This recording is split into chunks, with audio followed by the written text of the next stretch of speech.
Goodie po sa ating lahat mga kapatid.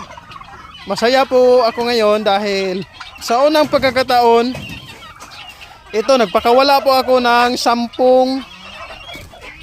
hybrid turkey. Kaya lang, maldito yung aking mga Guinea Fowl. Ayan o, inatake ng Guinea Fowl. 10 po ito. Ang 5, 3 months, tapos mahigit sa 3 months yung 5, tapos yung 5 pa ay 3 months. Going 3 months pa po talaga. Ayan. Hindi pa po eksakto 3 months talaga. Ayan. May isa pang Bourbon Red. Posible po babae yan. Bourbon Red. Kaya lang maldito itong Guinea Fowl. Kanilang inaaway. Papalit ko ito. Mangyari ito. Mamayang gabi. Kukulong ko itong Guinea ko. Dahil isang bisis pa itong nangitlog. Pambihirang mga Guinea to. Ayun. Kanilang inaaway.